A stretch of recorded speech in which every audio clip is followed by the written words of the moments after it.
And thank you for being here, Minister. It's great to have, it's kind of fun to see somebody from my own neighborhood here in the chamber.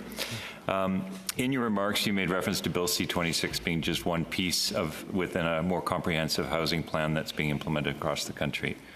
In discussions like this, especially with the timelines we're facing on this bill, it's easy for us to focus too singularly on particular pieces, but I'm interested, would you be able to describe in more detail how this bill and its intended outcomes fits into the wider housing plan that you referenced?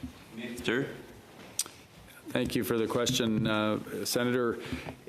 This is certainly complementary to the other tools in the toolbox, and I would say this is the most flexible, the most trusting of our partners at the provincial and territorial level in giving them the discretion to apply this funding to boosting housing supply.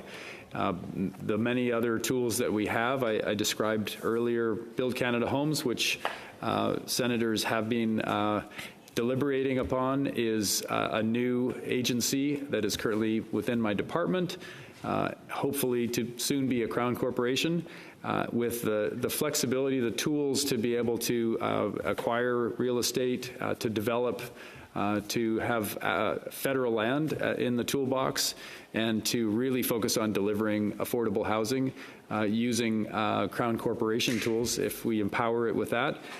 So that's a different model that's more proposal-based from all sorts of partners, provinces, territories, cities, private sector and builders, community builders. So that's a new tool in the toolbox that we think has flexibility, but also has a very clear mandate to deliver with those partners.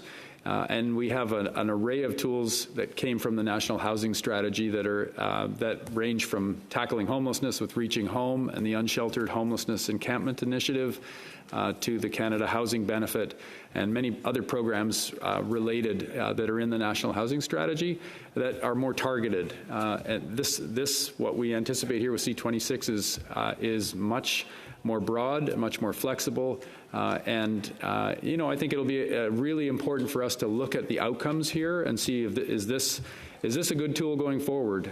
We're recognizing we're in a crisis and deploying. Thank you, Minister.